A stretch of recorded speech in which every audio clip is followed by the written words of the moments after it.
नमस्कार दोस्तों, आज की इस अमृत वेला में आप सभी का स्वागत है। परम पूज्य गुरुदेव परमवंदनीय माता जी की सूक्ष्म उपस्थिति में आज हम सब यहाँ विराजमान हैं और आज महावीर जयंती के उपलक्ष्य में आप सभी को ढेर सारी शुभकामनाएं। भगवान महावीर से प्रार्थना करते हैं कि उनकी जो सद्गुण हैं हमारे जीवन में आए। इन्हीं मंगल कामनाओं के साथ आज की बात को प्रारंभ करते हैं। मित्रों, महावीर स्वामी की जब बात आती है तो उनका नाम महावीर ही क्यों पड़ा, यह एक बात सामने आती है।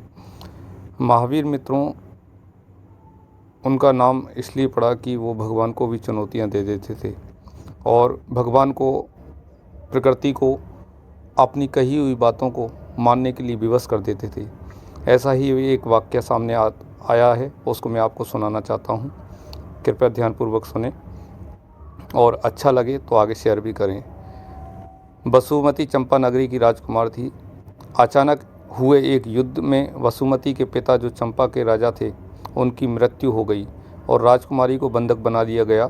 बाद में राजकुमारी वसुमती को कौशाम्बी नगर के धन्ना सेठ नामक एक प्रसिद्ध व्यापारी ने खरीद लिया।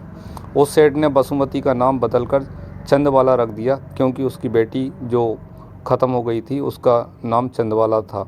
सेठ राजकुमारी को अपनी पुत्री की तरह ही मानता था, परंतु सेठ की पत्नी मूला के मन में यह डर था कि कहीं सेठ राजकुमारी के प्रेम में पड़ न जाए।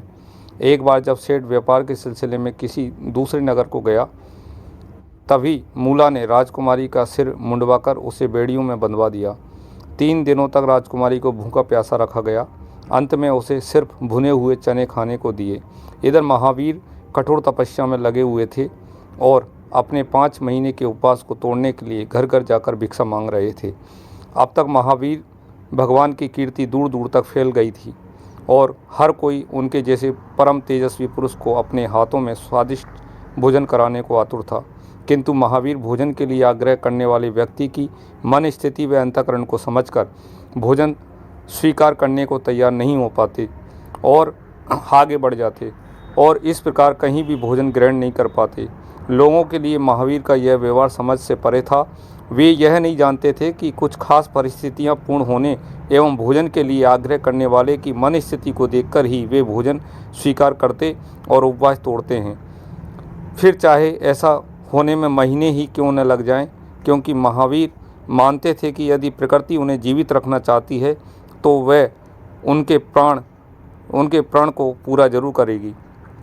अपनी तपस्या के 11वें साल में महावीर कौशाम्बी में थे और उन्होंने प्रण किया था कि वे तभी अन्न ग्रहण करेंगे जब वह किसी राजकुमारी के द्वारा दिया जाए, वह साथ ही उसके बाल मुड़े हों और जो बंधनों में जकड़ी हुई हो, वह जिसकी आंखों में आंसू हों और वह खाने के लिए भुने हुए चने दे। ऐसी शर्त पूरी होना कठिन नहीं तो बहुत आसान भी नहीं था। शायद प्रकृति भी राजकुमारी वसुमती को भगवान महावीर जैसे परम तेजस्वी पुरुष को अन्न देने का सौभाग्य प्रदान करना चाहती थी। राजकुमारी मन में बड़े ही आदर भाव महावीर के प्रति रखती थी और राजकुमारी मन से परम पावन थी।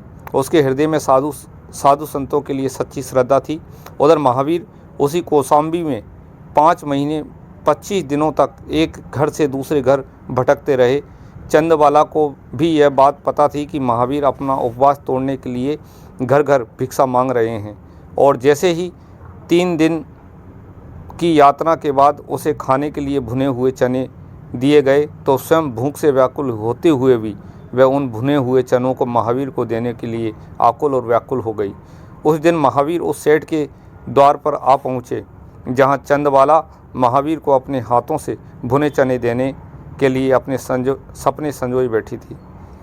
उसके मन में यही विचार आ रहे थे कि काश वो उन भुने चनों को तपस्वी महावीर को दान में दे पाती और वे उन्हें स्वीकार कर लेते। वो ऐसा सोच ही रही थी कि उसे खबर मिली कि महावीर सेठ के द्वार पर भिक्षा पाने को खड़े हैं। यह खबर सुनते ही चंदवाला के आनंद की सीमा न रही। उसका रोम रोम पुलकित हो उठा, क्योंकि उसे लग रहा था कि महावीर भगवान ने सचमुच उसकी प्रार्थना स्वीकार कर ली है। वह अपना दुख दर्द भुला बैठी और दौड़ते हुए द्वार पर पहुंची। महावीर ने उसे देखते ही उसके हृदय में बह रही प्रेम की और श्रद्धा की उद्दाम तरंगों को पहचान लिया। महावीर ने देखा इस बार अन्न ग्रहण को लेकर उनकी सभी शर्तें पूरी हो रही थी, सिवाय इसके कि चंदबाला की आंखों में आंसू नहीं थे। महावीर के आने के पूर्व तक तो चंदबाला की आंखों में आंसू थे, परंतु उनके आने की खुशी में वह पुलकित एवं आनंदित हो गई थी। चंदबाला की आंखों में आंसू न देखकर महावीर इस बार भी अन्न ग्रहण किए बिना ही वापस जाने लगे। यह देखकर चंदबाला को बहुत दुख हुआ और वह रोने लगी। तभी अचानक महावीर ने पीछे मुड़कर चंदबाला को देखा कि उसकी आंखों से झरते आंसुओं में सच्ची श्रद्धा देख महावीर निकट गए और उससे भुने हुए चने लेकर खाने लगे। उन्होंने उसके दिए चने खाकर अपना प्रसिद्ध उपवास तोड़ा और हाथों से चने लेकर महावीर को खाते देख चंदबाला के आनंद की सीमा न रही। उसका रोम रोम पुलकित हो उठा। वह सचमुच अपने को धन्य महसूस कर रही थी। कहते हैं कि कालांतर में जब भगवान महावीर को ज्ञान प्राप्त हुआ, तब चंदबाला 36,000 जैन साधुओं की पहली प्रमुख बनी। सचमुच यदि हृदय में सच्ची श्रद्धा, सच्चा समर्पण एवं सच्ची पात्रता हो तो प्रकृति हमें स्वतः ही सब कुछ प्रदान कर देती है।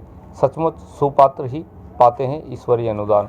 मित्रों, आपने यह कहानी सुनी और हम उम्मीद करते हैं कि आपको यह कहानी पसंद आई होगी और आपको यह कहानी एक भगवान की जो सच्ची श्रद्धा है वो किस प्रकार से पाई जाती है और किस प्रकार पाई जा सकती है, इससे आपको यह प्रेरणा मिली होगी।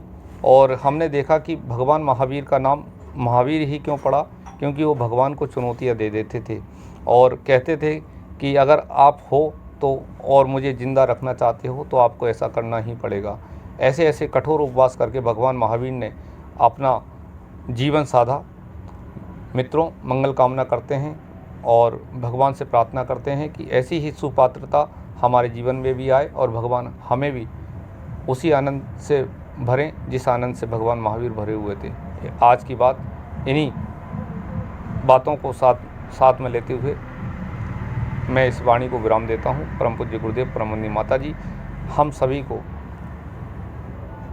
सौभाग्य से भर दे और मंगल कामना करते हैं उनका आशीर्वाद हम सभी के जीवन में बना रहे।